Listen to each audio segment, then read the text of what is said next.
Film ഗാരേജിന്റെ ഇന്നത്തെ 3 സിനിമകളുടെ presale കണക്കുകളിലേക്ക് ഇവർക്കും സ്വാഗതം. ടർബോ ഉൾപ്പെടെയുള്ള 3 പ്രധാനപ്പെട്ട മലയാളം സിനിമകൾ ആ സിനിമകളുടെ പ്രധാനപ്പെട്ട ഞായറാഴ്ച ദിവസം കേരള ബോക്സ് ഓഫീസിൽ എത്തപ്പെട്ടിരിക്കുകയാണല്ലോ. 3 സിനിമകളുടെയും പ്രീസെയിൽ ഞായറാഴ്ച കണക്കുകൾ പുറത്തു വന്നിരിക്കുകയാണ്. അത് പ്രകാരം 3 സിനിമകൾക്കും ശനിയാഴ്ച അപേക്ഷിച്ച് നല്ല രീതിയിൽ കളക്ഷൻ വർധന നേടിയെടുക്കാനായിട്ട് കഴിഞ്ഞിരിക്കുകയാണ്. ആദ്യമേ മമ്മൂട്ടി ചിത്രം ടർബോ എന്ന mass action commercial big budget entertainer സിനിമയിലേക്ക് വരികയാണെങ്കിൽ ശനിയാഴ്ച പ്രീസെയിൽ സിനിമയ്ക്ക് 31 ലക്ഷത്തോളം രൂപയായിരുന്നെങ്കിൽ ഇന്നിപ്പോഴത്തെ ഞായറാഴ്ച പ്രീസെയിൽ 42 ലക്ഷത്തിന് മുകളിലേക്ക് എത്തപ്പെട്ടിരിക്കുകയാണ്. അപ്പോൾ നല്ലൊരു പ്രീസെയിൽ കളക്ഷൻ വർധന സിനിമ ഞായറാഴ്ച ദിവസം രണ്ടാമത്തെ ഞായറാഴ്ച നേടിയെടുത്തിരിക്കുകയാണ്. തലവനും രണ്ടാമത്തെ ഞായറാഴ്ചയിലേക്ക് എത്തപ്പെട്ടിരിക്കുകയാണല്ലോ. സിനിമയും കളക്ഷൻ വർധന നേടിയെടുത്തിരിക്കുകയാണ്.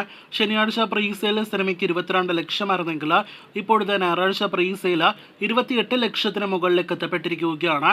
ഇന്ന് ഞായറാഴ്ച സിനിമയ്ക്ക് നല്ല ദിവസമായിരിക്കുമെന്നും 1 കോടിയിലേറെ കേരള ഗ്രോസ് പ്രതീക്ഷിക്കാമെന്ന് ഈ പ്രീ സെയിലിൽ നിന്ന് വ്യക്തമാകുന്നു. ടർബോയ്ക്കും തലവനും ശേഷം ഈ 2 സിനിമകൾക്ക് മുന്നേ തിയേറ്ററുകളിലേക്ക് എത്തിയ പൃഥ്വിരാജിന്റെ ഗുരുവായൂർ അമ്പലനടയിൽ എന്ന സിനിമയുടെ ഞായറാഴ്ച പ്രീ സെയിലിലേക്ക് വരികയാണെങ്കിൽ സിനിമയും ഇന്ന് പ്രീ സെയിലിൽ നല്ല കളക്ഷൻ വർധന, അതും ഏകദേശം 10 ലക്ഷത്തിലധികം രൂപയുടെ വർധന നേടിയെടുത്തിരിക്കുകയാണ്. സിനിമയുടെ ശനിയാഴ്ച പ്രീ സെയിൽ 26 ലക്ഷമായിരുന്നെങ്കിൽ 38 ലക്ഷത്തിന് മുകളിലേക്ക് ഇന്ന് ഞായറാഴ്ച പ്രീ സെയിൽ ഗ്രോസ് സിനിമ നേടിയെടുത്തിരിക്കുകയാണ്.